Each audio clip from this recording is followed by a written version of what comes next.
How many of us rode a bike to school today? Walked, jogged, possibly ran.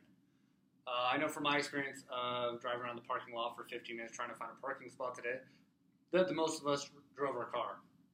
With the advances in technology, we have become more and more physically inactive. With physical inactivity and the poor diets that are becoming accustomed to our culture, we have the biggest threat to the American people are chronic diseases. Now, chronic diseases are things such as cardiovascular disease or chronic obstructive pulmonary disease, diabetes type 1 and type 2, Parkinson's disease.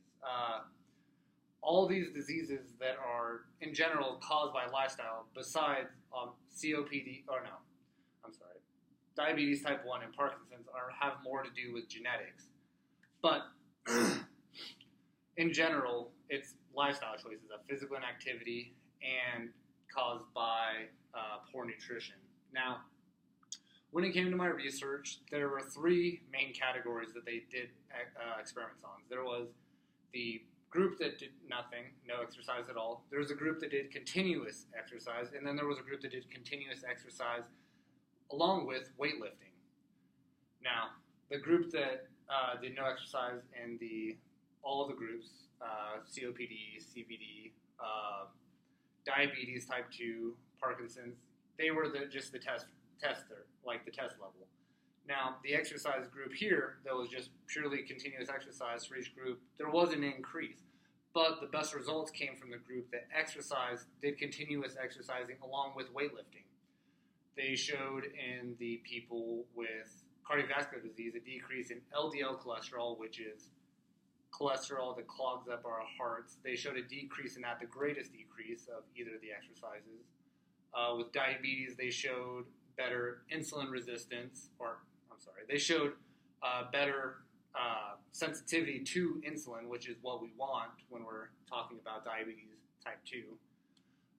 And we also saw with Parkinson's an increase in frontal lobe, which is something that starts to go with people with diabetes or with Parkinson's. And we saw that they had better motor skills. Now, the focus of my research was to prove the question or ask the question, does exercise affect chronic disease in the treatment and prevention?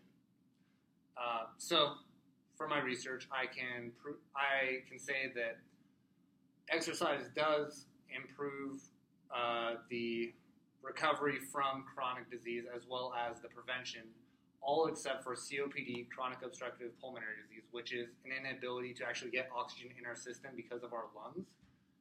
And therefore, the research was inconclusive because patients had to drop out due to their inability to inhale and get air in properly. So there is more research that needs to be done in that field. But for my research, I can say that there is a positive correlation between exercise and the prevention and treatment of chronic diseases.